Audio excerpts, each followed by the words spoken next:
ടീച്ചറെ വീടല്ലേ? അതെ. ആരാ? ടീച്ചർ ക്ലാസ് പഠിക്കുന്ന സ്റ്റുഡന്റാ. അതെ. ആ. എന്താ മോനെ പേര്? പേര് സഹല്. സഹല്. എന്താ വന്നത്?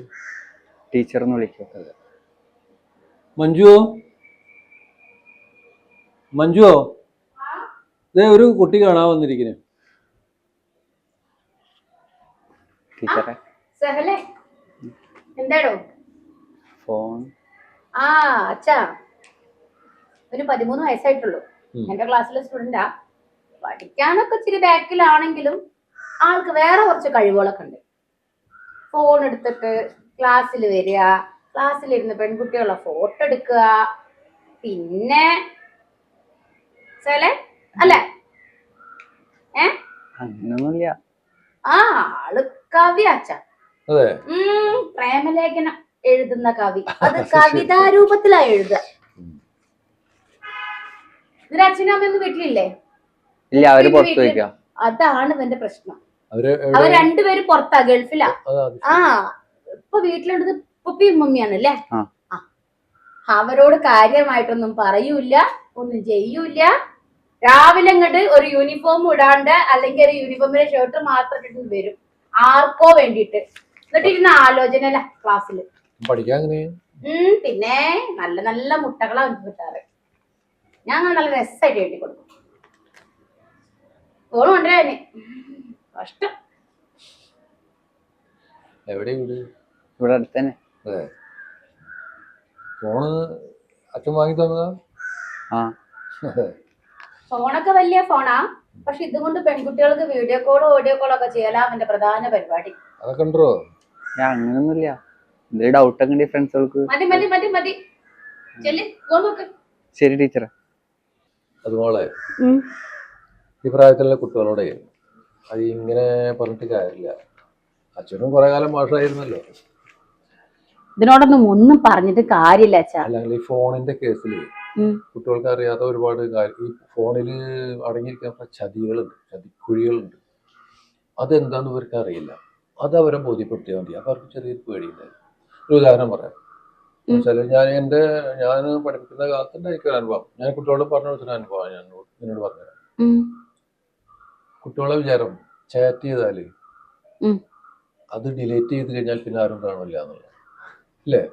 പക്ഷെ അത് കാണും എന്നവരെ ബോധ്യപ്പെടുത്തണം. ആ ഡയലോഗ്സ് തിരിച്ചെടുക്കാൻ പറ്റും. നമ്മൾ ഡിലീറ്റ് ചെയ്ത ഒരു ഫോട്ടോ പോലും അവരെ കാണിച്ചു കൊടുക്കണം. ഡിലീറ്റ് ചെയ്തതിന് ശേഷം ഇത് എങ്ങനെ തിരിച്ചെടുക്കാം, അത് അവരെ ബോധ്യപ്പെടുത്തി കഴിഞ്ഞാൽ അവർക്കൊരു പേടി ഉണ്ടാവും ചാറ്റ് ചെയ്യാൻ. പെൺകുട്ടികൾക്ക് അനാവശ്യമായ ഡയലോഗ് വെച്ചാൽ ഡിലീറ്റ് ചെയ്യുന്നു. പക്ഷെ ഒരു ഉദാഹരണത്തിന് വാട്സപ്പിൽ നമ്മൾ വാട്സപ്പിനെ ഒരു പക്ഷേ ഒന്ന് അൺഇൻസ്റ്റാൾ ചെയ്തിട്ട് വീണ്ടും റീഇൻസ്റ്റാൾ ചെയ്താൽ ഡാറ്റയൊക്കെ വീണ്ടും തിരിച്ചു കിട്ടും. അപ്പോൾ അത് അങ്ങനെ അവർക്കത് ഒരു ചെറിയൊരു ഭയം ഉണ്ടാക്കണം. ഇത് എവിടെയും ഡിലേറ്റ് ആയി പോകുന്നില്ല. അതൊരു സെർവറിൽ ഇതെല്ലാം സേവ് ചെയ്ത് വെക്കുന്നുണ്ട്. ഈ വാട്സപ്പിൻ്റെ തന്നെ റൂളുണ്ട്, ഗവൺമെൻറ് റൂളുണ്ട്. ഒരു വർഷം മറ്റൊരു ഡാറ്റ ഒരു വർഷം തന്നെ വെക്കണം. അത് സേവ് ചെയ്ത് വെക്കുന്നത് അവരെ ബോധ്യപ്പെടുത്തണം. ഇതൊന്നും എവിടെയും പോകും. അപ്പോൾ അവർക്ക് ചെറിയ പേടിയില്ല. അങ്ങനെ നല്ല രീതിയിൽ അവരെ പറഞ്ഞ് മനസ്സിലാക്കി കൊടുത്താൽ മതി. ഞാൻ എത്ര അച്ഛൻ ശ്രമിക്കണം, നടക്കണ്ടേ.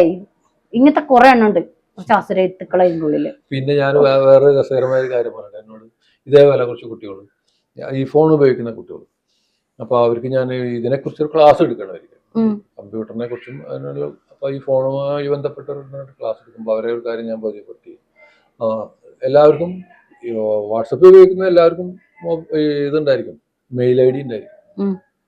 മെയിൽ ഐ ഡിയിലൂടെയാണല്ലോ നമ്മൾ രജിസ്റ്റർ ചെയ്യുന്നത്.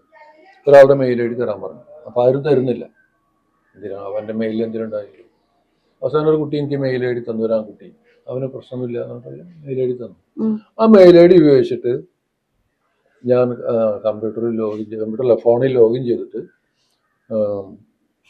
അവനോട് ചോദിച്ചു, നീ ഇന്നലെ രാവിലെ 10 മണിക്ക് കുന്നോളത്ത് പോയിരുന്നില്ലേ?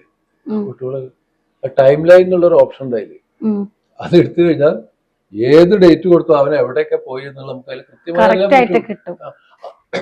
അത് അവരെ ബോധ്യപ്പെടുത്തുക. കണ്ടില്ലേ? ഇത് നമുക്ക് ഡിലീറ്റ് ചെയ്യാൻ പറ്റില്ല. അത് അവരെ ബോധ്യപ്പെടുത്തി കഴിഞ്ഞാൽ അവർക്ക് ചെറിയ പേടിയുണ്ടായിരിക്കും. അച്ഛനോട് നമ്മളോട് നുണ പറയാൻ പറ്റില്ല. നീ ഇന്നലെ എവിടെയാണ് പോയിരുന്നത്? ഇത് ഇവന്റെ കേസിലെ ഇവന്റെ വീട്ടിലാരും ഇവനോട് ചോദിക്കാനോ പറയാനോ ഇല്ല. അച്ഛൻ ഇപ്പറഞ്ഞ കാര്യമൊക്കെ വീട്ടുകൾക്ക് മനസ്സിലാവുമോ? അല്ല, അങ്ങനെ ചെറുതായി ഒരു പേടി അവരെ മനസ്സിലുണ്ടാക്കുക. പേടിയല്ല, ഇതാണ് യാഥാർത്ഥ്യം ഇതാണെന്നുള്ളവരെ അവർക്ക് മനസ്സിലാക്കി കൊടുക്കുക.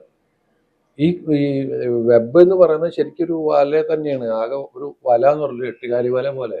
അത് നമ്മളെ പിടിച്ചു വെക്കുകയാണ്. നമ്മൾ എന്ത് ചെയ്യുന്നുണ്ട് എന്നുള്ളത് സത്യം പറഞ്ഞാൽ ഗൂഗിളൊക്കെ ഇങ്ങനെ മനസ്സിലാക്കിക്കൊണ്ട് ഒരു മോള് ഇന്ന് ഒരു സാധനം സെർച്ച് ചെയ്യുന്നു, നാളെ മുതൽ നമ്മൾ വാട്സപ്പ് എടുക്കുമ്പോഴൊക്കെ അതിൽ വരുന്ന പരസ്യം അതിനെ കുറിച്ചായിരിക്കും. ശരിയല്ലേ? നമ്മൾ വെറുതെ എന്തെങ്കിലും ഒരു സാധനം സെർച്ച് ചെയ്തു, ഒരു ഉദാഹരണത്തിന് ഒരു പ്രൈസ് ഓഫ് എന്തെങ്കിലും ഒരു സാധനം, ഒരു കുക്കറിന്റെ ഒരു വില നമ്മൾ സെർച്ച് ചെയ്ത് വെച്ചോ, നാളെ നമ്മളിലേക്ക് ഇങ്ങനെ വന്നു തുടങ്ങും എല്ലാ കുക്കറിന്റെയും പരസ്യം. മനസ്സിലായില്ല? അപ്പൊ ഇത് ആരോ ശ്രദ്ധിക്കുന്നുണ്ട്. അത് അവരെ ബോധ്യപ്പെടുത്തി കഴിഞ്ഞാൽ അവര് അതിൽ നിന്നുള്ള ആ അഡിക്ഷൻ കുറച്ച് കുറയും. ഇതൊരു അപകടകരമായ സംഗതിയാണെന്നുള്ള അവർക്ക് ബോധ്യപ്പെടും. ഇപ്പൊ അവർ വളരെ ഫ്രീ ആണ്, ഇതൊന്നും കുഴപ്പമില്ല, ഡിലേറ്റ് ചെയ്താൽ എല്ലാം പോകുന്നതാണ് അവർ ധാരണ. അതായത് ഞാൻ നിന്നോട് പറഞ്ഞു വരുന്നത് എന്താ വെച്ചാൽ, ഒരു ടീച്ചർ എന്ന രീതിയിൽ നമ്മൾ അവിടെ വഴക്ക് പറയരുത്, ഒരമ്മ എന്ന പോലെ അങ്ങനെ അവരോടൊന്ന് പെരുമാറി നോക്കി, അവർക്കത് ഇഷ്ടാവും. ഞാനൊക്കെ ക്ലാസ്സിൽ പോകുമ്പോൾ എല്ലാവർക്കും എന്നെ ഭയങ്കര ഇഷ്ടമാണ്. ഞാനൊരു ദിവസം ലീവ് എടുത്തു കഴിഞ്ഞാൽ അവർ മാഷ എവിടെയെന്ന് മറ്റു ടീച്ചേഴ്സിനോട് ചോദിക്കുമായിരുന്നു. അങ്ങനെ കുട്ടികൾ നമ്മുടെ ഒരു സ്വന്തം കുട്ടികൾ പോലെ, അല്ലെങ്കിൽ കുട്ടികൾ പറയാം കൂട്ടുകാരെ പോലെ തന്നെ കാണും. കുട്ടികൾ എന്നതിലും ഉപരിയായിട്ട് കൂട്ടുകാരെ പോലെ കാണും. അപ്പൊ അവർ നമ്മൾ പറഞ്ഞേ കേൾക്കും കേട്ടോ. അങ്ങനെ ട്രൈ ചെയ്ത് നോക്ക്. ഒരു ചായ എടുത്തു തന്നെ.